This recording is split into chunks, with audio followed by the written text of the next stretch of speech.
Fellow Toastmasters, we're going to talk more about software and things. This all kind of, there's kind of a deep story. I want to try and tell you the circumstances of how we got there.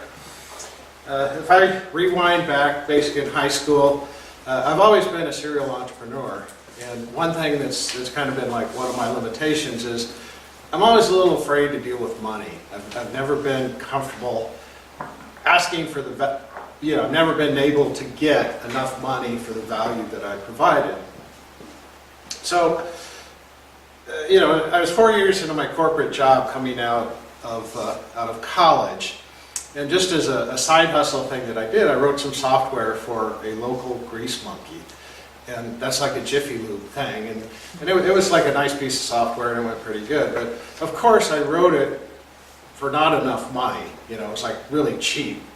I was able to generate some interest from other people. It was in the store that I wrote it for. Corporate was interested in it for corporate evaluation. And I had an operator in a franchisee group in California that was interested in it. Corporate wanted me to basically provide them an evaluation of equipment and everything, no money.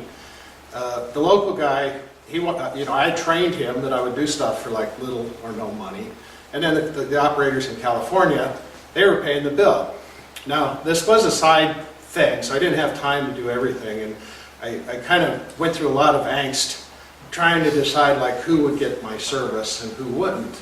And I ended up going with the California people. And they were buying. So Thanksgiving that year, they flew me out there to put this system in.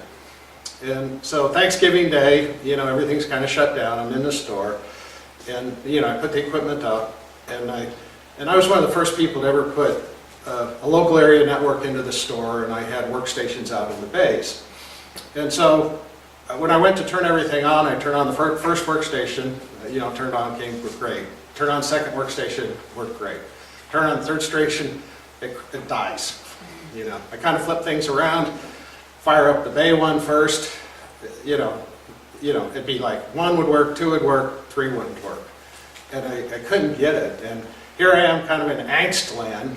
I'm still pretty young, I want everything to work, I'm uncomfortable, kind of like with the money part, they're paying me money, they expect it to work.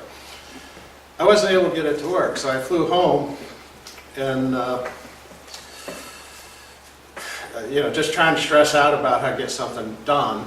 And the client decided that, or we collectively decided they would basically fund a higher-end network software. And so I flew out at Christmas time to put this software in.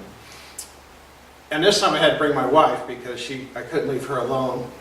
Again, I left her alone for Thanksgiving, so now I brought her out there. So we put in the software into the store. For Christmas Day, we fire everything up. It works. You can put in the right equipment, everything's great. So now, I've been through this angst for the last 2 or 3 months. We're feeling pretty good. The pressure's off. We're going to go. I said, okay, well, we're going to go out, have a nice Christmas dinner, and sort of celebrate, blow off some steam. And we're like 45 minutes from the beach, so we drive out to the beach, which is Newport, California, and we start to look around for a restaurant. Guess what? Christmas, there are no restaurants open. So we kind of compromise. We start to think like, okay, McDonald's. All right, we're going to go to McDonald's. So we look for McDonald's. McDonald's aren't open either. So it's looking kind of bleak for our Christmas.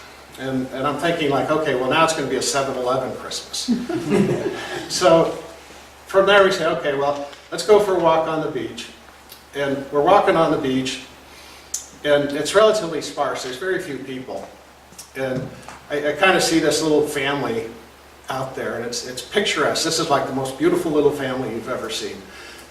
Mom and dad, there's 2 daughters, a son. The daughter's this picturesque blonde, like 17 years old, and they're out there bopping their volleyball. And I kind of have a fundamental jealousy about such cute, perfect little families. Mine was dysfunctional. And all the sarcasm I can muster, and I probably still do this a little bit today, like, look at that. They're like, isn't that nuts? Isn't that like just perfect?